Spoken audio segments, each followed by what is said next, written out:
करहड़े ब्राह्मण समुदाय की मशहूर हस्तियां कौन कौन हैं? झांसी की रानी लक्ष्मीबाई। झांसी की रानी कौन नहीं जानता? 1857 की क्रांति में अंग्रेजों से डटकर लड़ी और बहादुरी की मिसाल बन गई।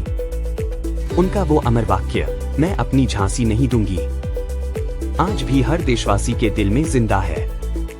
वे भारतीय स्वतंत्रता संग्राम की सबसे बड़ी महिला योद्धा मानी जाती हैं। लता मंगेशकर, भारत की स्वर कोकिला, जिन्होंने 30,000 से भी ज्यादा गानों में अपनी जादुई आवाज दी। उनकी सबसे बड़ी उपलब्धि भारत रत्न, देश का सर्वोच्च नागरिक सम्मान। लता दीदी भारतीय संगीत की अमर पहचान है। आशा भोसले, लता दीदी की छोटी बहन लेकिन खुद में एक बड़ी हस्ती। आशा ताई की आवाज में इतनी विविधता है कि हर संगीत प्रेमी उनका फैन है। पद्म विभूषण और दादा साहेब फाल्के पुरस्कार उनकी झोली में हैं। MS गोलवलकर, गुरुजी, राष्ट्रीय स्वयंसेवक संघ RSS के दूसरे सरसंघचालक। गुरुजी ने संघ को जमीनी स्तर तक मजबूत किया और पूरे देश में फैलाया। आज भी संघ की विचारधारा में उनका गहरा असर है।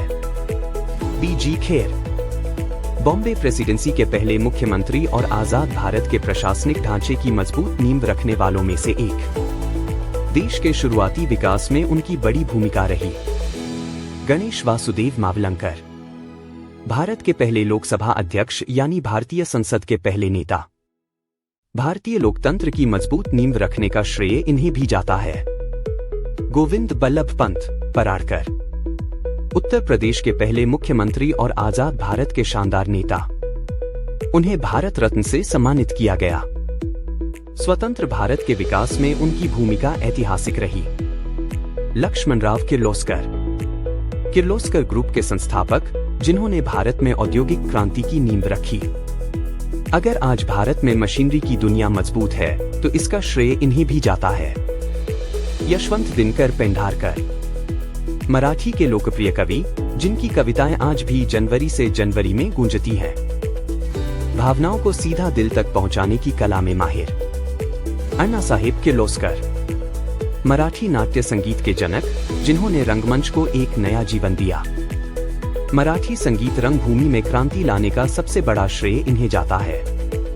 मोरोपंत पराड़कर, मराठी के महान कवि, जिनकी कविताएं आज भी प्रेरणा और आध्यात्मिक ऊर्जा का स्रोत मानी जाती हैं। विष्णु सखाराम खांडेकर, ज्ञानपीठ पुरस्कार से सम्मानित मराठी साहित्यकार, जिनकी रचनाओं ने मराठी साहित्य को नई ऊंचाइयां दी। दुर्गा भागवत, प्रख्यात लेखिका, विदुषी और आलोचक। उन्होंने मराठी साहित्य और समाज को अपने विचारों से नई दिशा दी। जितेंद्र अभिषेकी, भारतीय शास्त्रीय गायक और संगीतकार, जिन्होंने मराठी संगीत रंगभूमि को नई पहचान दी। संगीत के हर मंच पर इनका योगदान अविस्मरणीय है। गोविंद सखाराम सरदेसाई, प्रसिद्ध इतिहासकार, जिन्होंने मराठी और भारतीय इतिहास को प्रामाणिकता और गहराई से दुनिया के सामने रखा। स्वामी कुवल्यानंद, योग को वैज्ञानिक दृष्टिकोण से प्रस्तुत करने वाले पहले व्यक्ति। उन्होंने योग को आधुनिक विज्ञान से जोड़ने का अनोखा काम किया। नारायण सुब्बाराव हार्डीकर, प्रसिद्ध डॉक्टर, स्वतंत्रता सेनानी और पद्म भूषण से सम्मानित। देश की सेवा में उन्होंने जीवन समर्पित किया। डॉक्टर विष्णु श्रीधर वाकणकर, भीमबेटका की खोज करने वाले महान पुरातत्ववेत्ता। उन्हें पद्म भूषण से भी नवाजा गया। भारतीय इतिहास में इनका योगदान अमूल्य है। बाल शास्त्री जांभेकर, मराठी पत्रकारिता के जनक, जिन्होंने समाज में शिक्षा और जागरूकता का दीप जलाया। महाराष्ट्र में आधुनिक पत्रकारिता की शुरुआत का श्रेय इन्हें जाता है।